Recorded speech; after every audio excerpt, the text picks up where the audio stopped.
Selamat malam para netizen dimanapun kita berada. Salam inspirasi bagi kita semua ya. Menarik sekali begitu ya. Bukan mustahil pencapresan Ganjar akan direvisi PDIP karena potensi kekalahan besar. Bisa saja itu terjadi. Namanya politik itu bisa dinamis begitu. Saya rasa tidak mungkin begitu. PDIP ya lalu kemudian ya mundur ya untuk mencapreskan Pak Ganjar. Saya kira tidak begitu ya.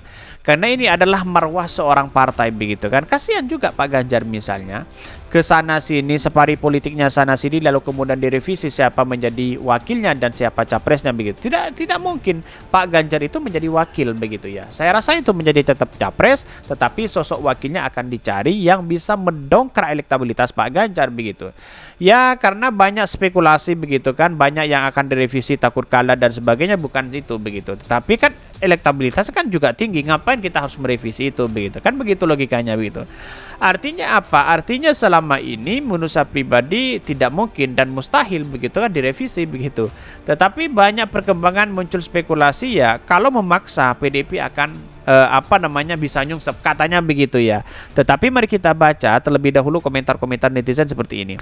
Ini komentar-komentar netizen ya, bukan mustahil pencapresan Ganjar akan direvisi PDIP karena potensi kekalahan besar. Bisa saja itu terjadi. Ini tangkap aja pemilik survei penipu, penjahat ilmiah, karena hasil survei adalah hasil manipulasi data. Ini namanya kejahatan ilmiah. Ya bisa saja itu terjadi begitu. Bayangkan begitu ya. Ya surveinya sudah tinggi, elektabilitasnya sudah tinggi, sudah separi politiknya sana sini, lalu tiba-tiba direvisi. Tidak mungkin begitu. Karena pada hakikatnya PDIP itu konsisten tetap mencapreskan Pak Ganjar, mau kalah mau menang di situ begitu kan ya.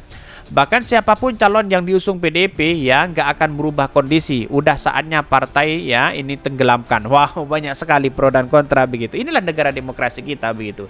Artinya selama ini kita melihat bahwa sosok Pak Ganjar itu kalau kita melihat pendukungnya juga banyak begitu kan ya. Bahkan ini kangenlah ya, kasihan pendukungnya, nanti banyak yang kecewa. Mending bersikap tegas saja kepada kader partai yang berkhianat, yang ternyata lebih mendukung capres lain. Siapa mereka begitu?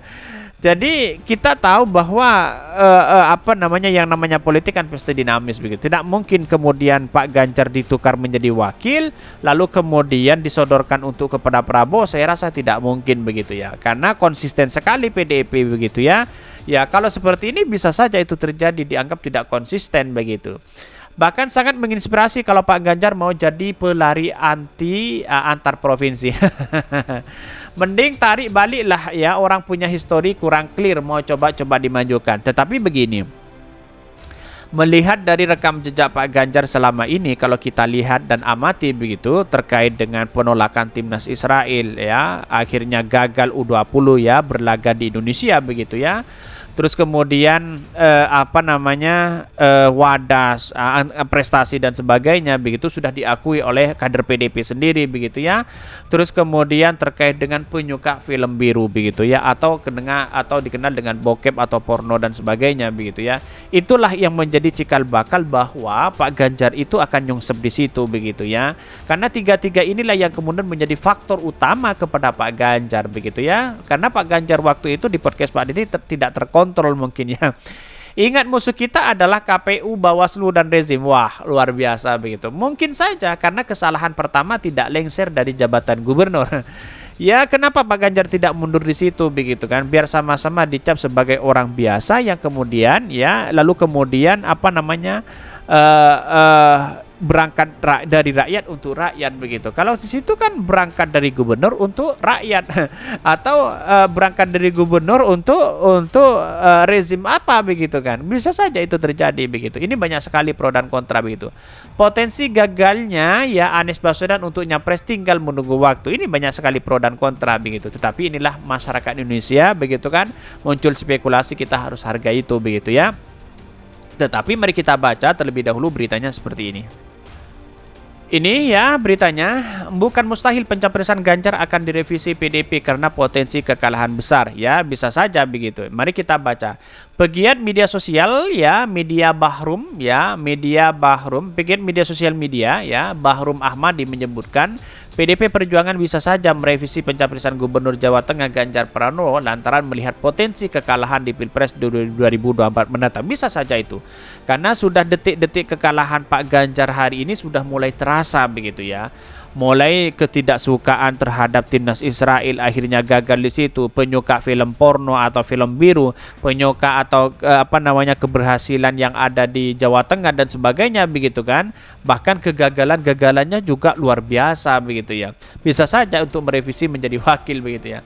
Bukan mustahil pencapresan Ganjar direvisi PDIP karena potensi kekalahannya besar, ucap dikutip Wi Newsworthy dari akun Twitter pribadinya.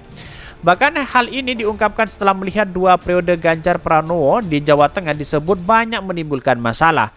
Banyak ya stok peluru untuk menyerang Ganjar, EKTP, Desa Wadas, Jateng banjir, Jateng provinsi miskin, dan video porno. Inilah yang kemudian menjadi faktor utama kepada Pak Ganjar begitu ya. Kenapa? Karena masyarakat sudah tahu ya pemimpin yang penyuka film biru itu adalah Pak Ganjar di situ begitu. Jadi artinya apa? Buat apa memilih pemimpin yang sukanya seperti itu? Bagaimana jadinya ya kalau menjadi presiden? Bagaimana warganya begitu? Ada undang-undang baru nanti kan pastinya kan begitu ya.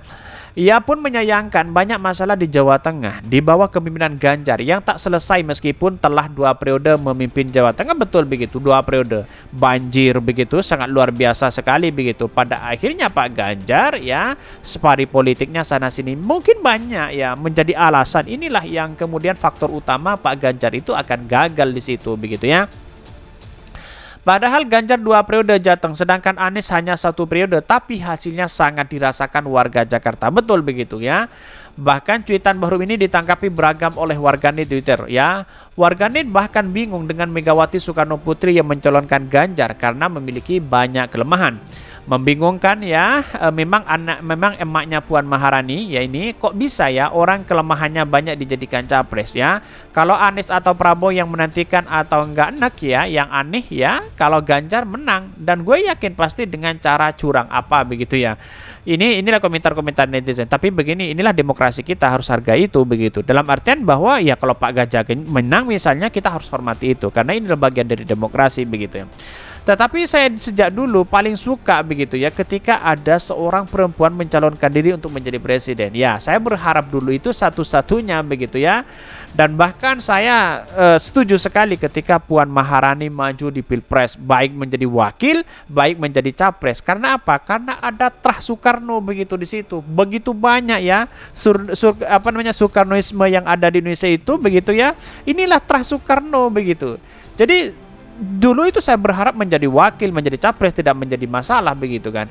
Karena apa? Karena Trah Soekarno itu terlibat di situ ya, mengikuti politik praktis ini begitu. Jadi artinya apa? Artinya dari tahun ke tahun ini bukan soal kalah atau menang, tetapi kiprah dari seorang Trah Soekarno di situ begitu. Ya, yang kemudian muncul saya sudah berharap di situ, wah Puan. Tapi ternyata yaitu adalah Pak Ganjar.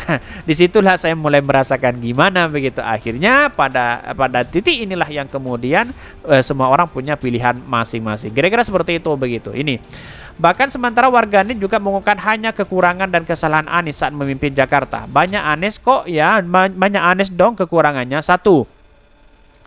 Potong pohon di Monas. 2. Jalan Jakarta hancur berlobang ya, lobang. 3. Kelebihan anggaran. 4. Jakarta banjir. Formula E, stadion mubazir, enggak kepake. Rumah DP 0%, harga melembung tinggi ya. OKOC mubazir ya, sulit lapangan kerja, ucap warganet. Inilah kritikan-kritikan sekarang ini begitu. Jadi kita melihat sebagai sosok seorang pemimpin tidak mungkin dilakukan itu semuanya begitu.